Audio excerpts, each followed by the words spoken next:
সুপ্রিয় দর্শক, চট্টগ্রাম নিজামপুর থেকে একটি ছেলে এসছে চাঁদপুরে। সকলের প্রতি অনুরোধ করবো ভিডিওটি শেয়ার করবেন। এই ছেলেটিকে যদি কেউ চিনে থাকেন, সে 1 মাস যাবত চাঁদপুরে রয়েছে। দেখতে পাচ্ছেন যে চাঁদপুর আমরা রয়েছি চাঁদপুরে। এখানে যারা পেয়েছেন তারাই কিন্তু চাচ্ছেন যে খুব দ্রুত গতিতে যেন তার পরিবারের সন্ধান যেন পেতে পারে। সেই কারণে আপনাদের সামনে হাজির হয়েছি। আমরা জানবো তার নামটা কি। তোমার নাম কি, পুরো নাম কি বলো তো? মামুন। বাবার নাম কি? আবুল হাশেম। নাম রুজনা বেগম। বাড়ি কোথায় তোমার? নিজামপুর। কোথায় এটা? চট্টগ্রাম। চট্টগ্রাম। কিভাবে চাঁদপুরে আসছো? ট্রেন দিয়া। কবে আসছো? একদিন। হ্যাঁ, কতদিন আসছো চাঁদপুরে? কতদিন? তুমি কি বাবা মার কাছে যেতে চাও? হ্যাঁ। পালিয়ে আসছো কি কারণে? কেন পালিয়ে আসছো? পালাই আসছি। কেন আসছো পালিয়ে? বলো তো পালাই আইছি। কি কারণে? তোমার কি মারছে কেউ? না তাহলে না, আমি এমনি এসে বেড়াইতে। এমনি চলে আইছো? তাহলে বাবা মার কাছে যেতে চাও? হ্যাঁ।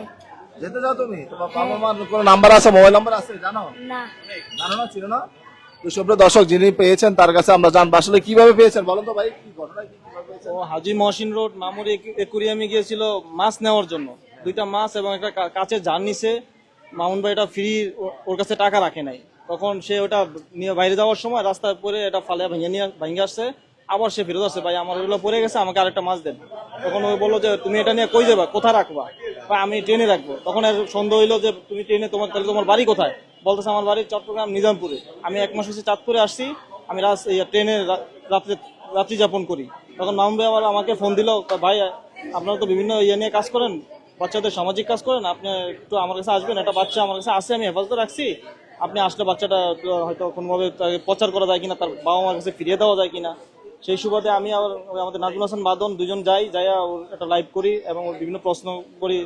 ও সন্দেহভাজন কথাবার্তা বলে। তখন আমি আমার থানায় জানাই বিষয়টা, যে ভাই থানা ওসি সাহেবকে জানাইলে বলে তো আপনি থানায় দিয়ে যান। আর তখন আমি তাকে আমার সাথে করে নিয়ে আসছি, যাতে আমি তার বাবা মা না পাওয়া পর্যন্ত সে আমার কাছে থাকে, অথবা আমি থানায় নিয়ে দিয়ে আসবো রাত্রি। আমরা চাচ্ছেন পরিবারের সন্ধান, এই তো? জি, তার পরিবারের কাছে যাতে বাচ্চাটা ফিরে যায়, যেহেতু রাস্তায় ঘুরতেছে। সুপ্রিয় দর্শক, দেখতে পাচ্ছেন যে অনেক মানুষ এখানে জড়ো হয়েছে। এই চাঁদপুর আমরা রয়েছে অডিটোরিয়ামের কাছাকাছি, সেই জায়গায় আমরা বর্তমানে রয়েছে। অনেক মানুষ এখানে রয়েছে। একটি বাচ্চা যেহেতু পাওয়া গেছে চাঁদপুরে, একটু যানবাহন দেখাতে চাই। আবারও আমরা কথা বলবো আপনাদের সাথে। তোমার বাবার নামটা আবার বলো তো? আমার বাবার নাম আবুল হাশেম। আমার মায়ের নাম রুজনা বেগম। বলো বলো। আমার বাবার নাম আবুল হাশেম, আর আমার মায়ের নাম রুজনা বেগম, আর আমার নাম মোহাম্মদ আব্দুল আল মামুন। ভাই বোন আছে? ভাই বোন? ভাই আছে, বড় ভাই আর ছোট ভাই আছে। ভাইয়ের নাম কি? অন্তর। তুমি কি কোন স্কুলে